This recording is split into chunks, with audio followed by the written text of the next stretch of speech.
Hey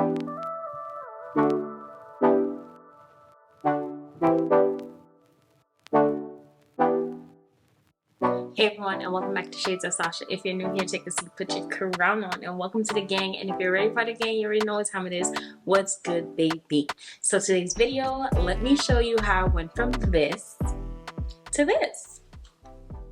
So first things first, welcome to 28 Days of Sasha. Okay, I took over the entire month. My birthday is on the 28th of April, and yes, Taurus gang. So I'm kicking off this series of just like birthday makeup tutorial because I actually have no clue which one I'm gonna go with and what I'm gonna do.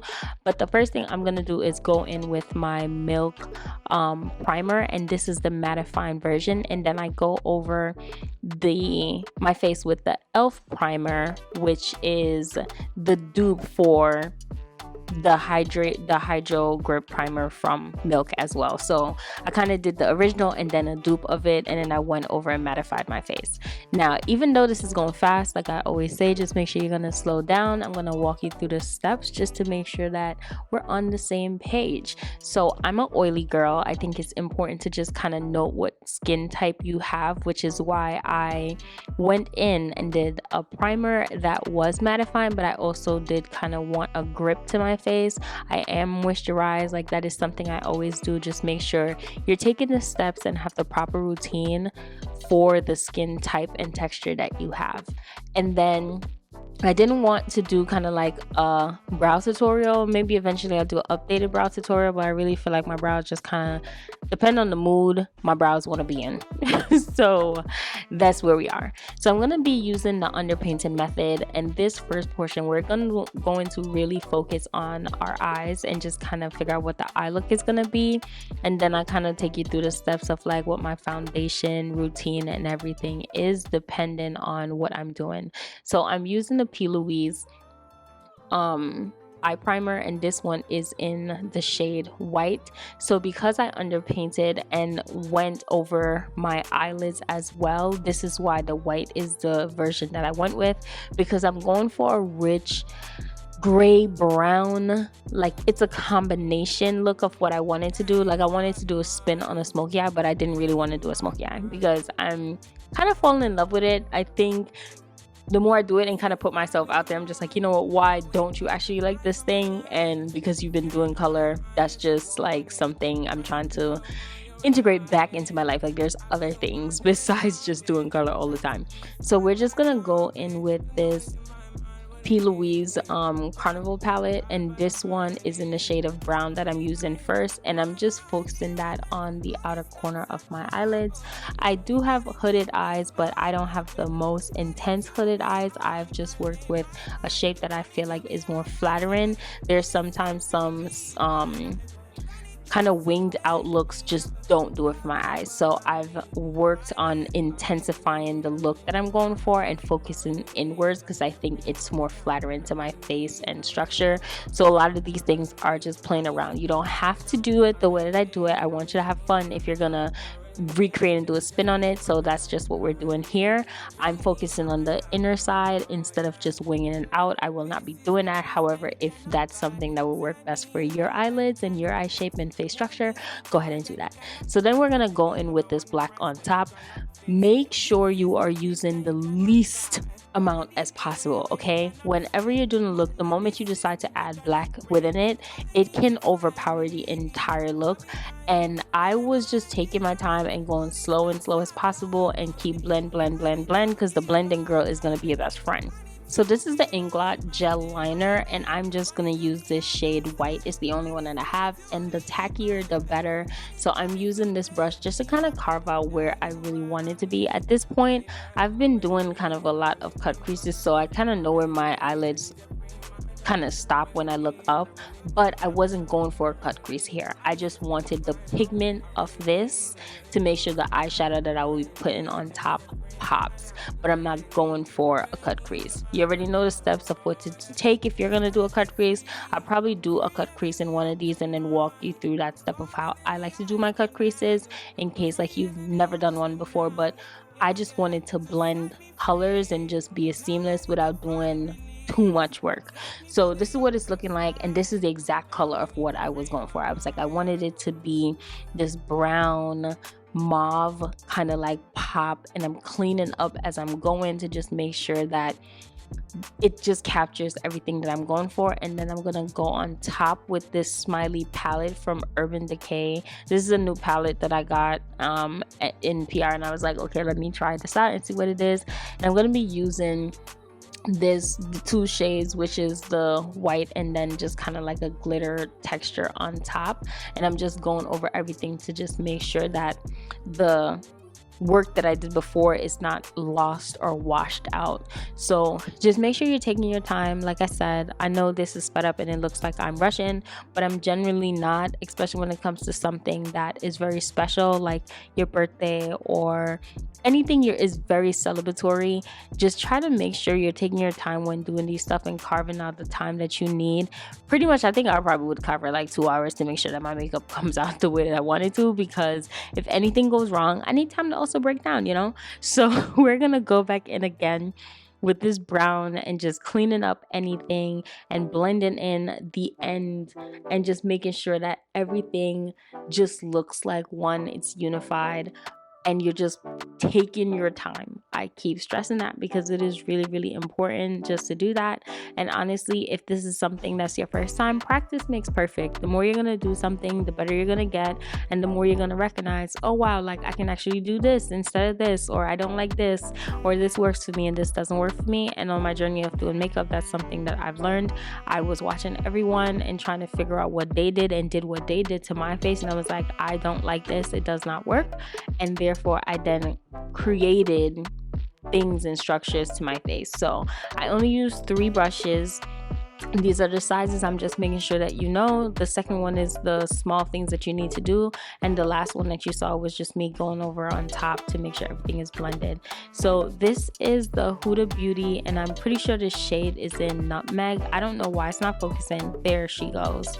The shade is in Nutmeg, and like I said, after underpainting and just kind of blending everything out, I'm just gonna go over with this Huda Beauty foundation. The only thing I didn't do with my underpainting is that I did not put on concealer to highlight my face, and honestly I didn't, because I like to do it on top. That's the only reason why.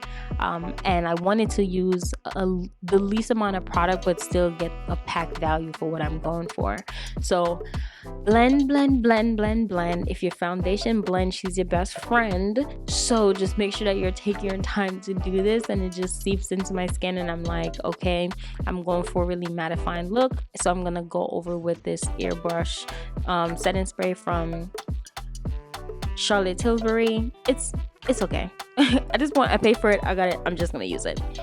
So I'm spraying my face in each step just to kind of make sure that I have everything together, because like I said, I want this to be long lasting. I don't need my face to be melting when I'm outside. So we're gonna go through this process to make sure that every single thing is gonna work out to the benefit of what I'm going for.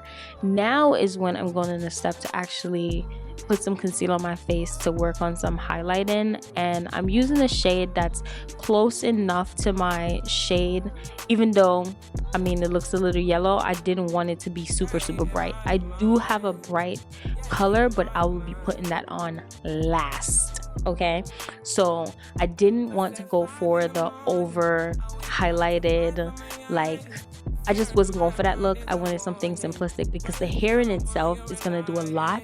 So I wanted to make sure that when the light hits my face, it's going to be a flattering job and not something that comes off harsh. So as you can tell with this palette from Natasha Denona, I need a new one. It's expensive, but I'm using it. So the reason why I just went to the process of now just making sure that I'm hitting the points that I already underpainted with my bronzer and just kind of like warming up my face and defining that is because I want to set time aside so that my concealer can dry down. Now there's a difference with when your concealer is dry. You don't want it to be dry to a point where like you have to spare and try and do it again.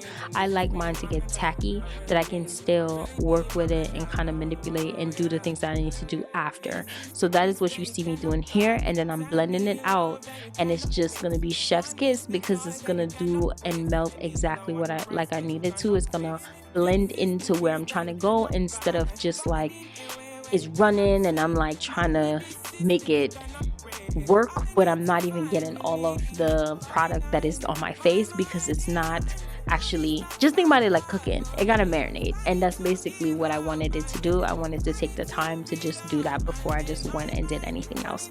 So I'm doing all of the T-zones area before I actually go under my eye, because the eye area is the part that also has the most amount of liquid that's there, and I tend to think that for my face specifically, it takes the longest to actually just kind of get tacky.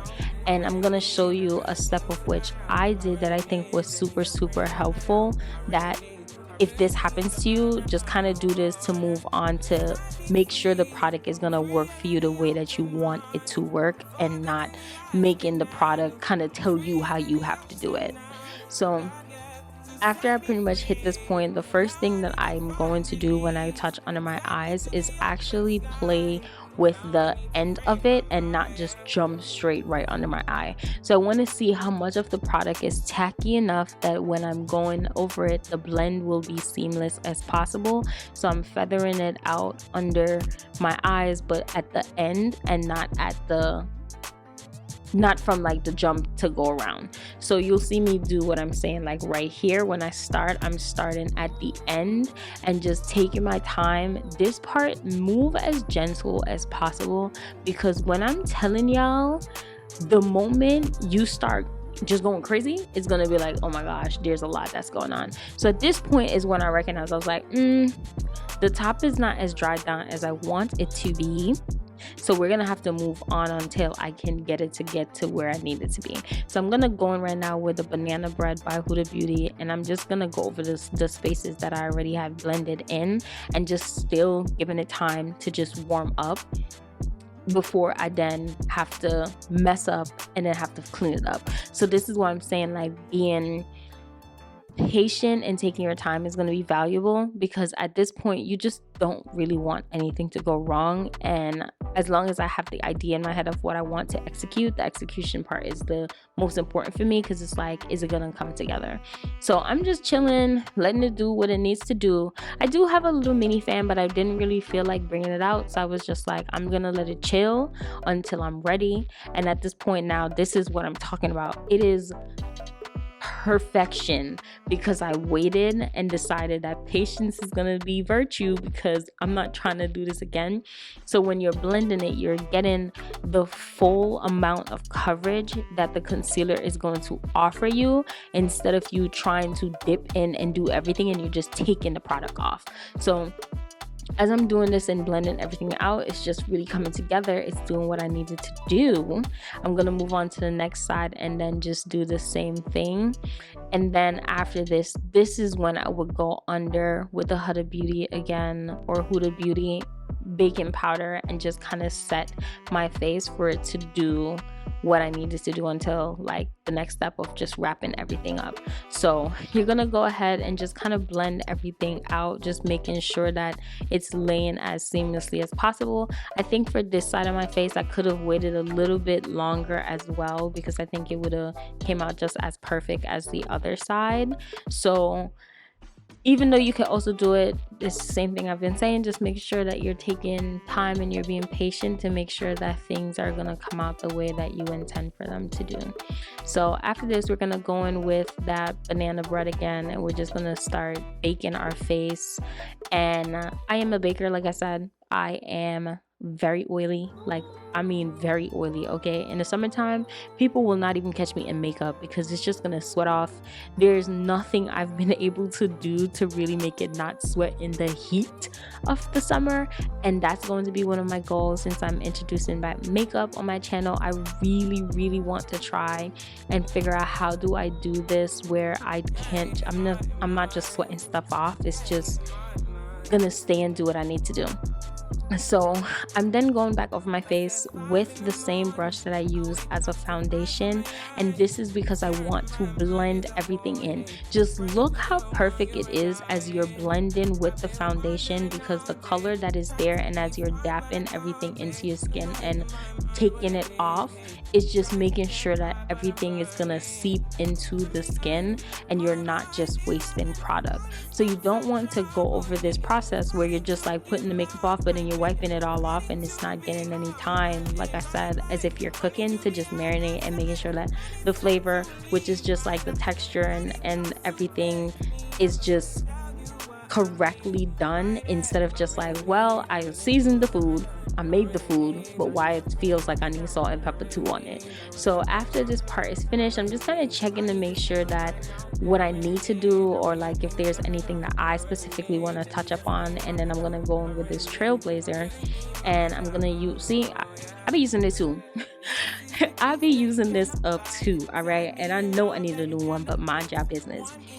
So after I pretty much do this, I'm going over the Trailblazer and I'm going over all the points and just making sure that everything again is just blended in and it's just cohesively done. I look like one and not looking like everything is just all over the place and not really defined. I can't even remember what I was doing. Was I listening to music? I was doing something and I thought it was fun, clearly.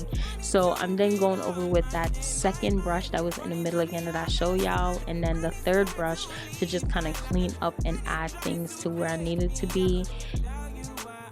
One thing I would definitely recommend, whenever you do something and it is perfect the way you need it to be, just leave it alone. I have a bad habit of trying to fix and get something so perfect to where I want it to be, and you just want to give yourself grace and pace yourself in what you're doing instead of trying to just make everything perfect. Okay, so after this, I'm doing this liner with a one size. This is also something I've learned with my face structure as well. Like I said to y'all, I have hooded eyes. It may not be the worst hooded eyes. It's not even worse. It may not be the most hooded eyes as other content creators that are on this platform. However, one of the things I actually hate doing is liner. And I'm trying to just make sure I work my way into going out of my comfort zone, doing the things that I don't like just because they're uncomfortable, and stop making that as an excuse like, well, I don't like it, so I'm not gonna do it. And that's fair. If that's how you feel, you should definitely do that. However, this year for me, I wanted to position myself in a place where I'm like, try something new and actually give it a fair shot. And so I never wing my liners out unless like I'm doing a winged out look, because it makes me look droopy and it just looks down, like it just doesn't hit the way I want it to. But I do my liner like this because I wanted to add my lashes on top and I just wanted to be seamless. So after this, I'm using the blush from the Crayon Case. This is a blush palette that you can use for a lot of different things. You can use for your eyes, you can use for your face. I use it when I'm also doing SFX stuff. I use a lot of my products for multiple use. I don't just use them for one specific thing. And then with my lips, what I'm doing here, like I said, when I use my products for multiple things, I went in with this shade of red. First I lined my lip with brown, then I went in with this shade of red, and now I'm gonna go back in with the blush binder because this red was not mattifying and I wanted it to be matte. What I did was added kind of the same textured red that was on my lips with this powder. So I'm using the blush binder on my lips to dry and mattify the things on my lips down. So in case you're trying to figure out how do I make a lippy to be mattifying, that's pretty much what you do. If you use an eyeshadow palette, if you use a blush, whatever it is, if you add it, it actually is a trick that will just mattify the product of what you're trying to do and just dry it down. And as I'm just doing it, I'm making sure that I'm just like making sure I'm pounding my lips together to make sure that they get the consistency and it's just all doing the same thing. And I'm actually gonna go over it with black liner because I was like, this brown is good, but it could be better. And I know in the step before this, you saw that I sprayed my face again. Like I said, I wanted it to be very mattifying. If you do not want to achieve that same mattifying look, do not do the amount of spray that I did. So I did the first time when I did my foundation, the second time after I just did this, and then I believe that's the only amount of times that I did it. If you wanted to do a third time, you could have also done the first time foundation, second time when the concealer is on and waiting to dry down, and then the third when you finish. So this is me just kind of playing with everything and making sure I'm checking my teeth so that nothing is being done and everything is coming out the way that I need it to be. And then y'all gonna see the final look. But overall, I really do love the way this came out. I don't think this is the one that I'm going to be doing, but like I said, we'll see.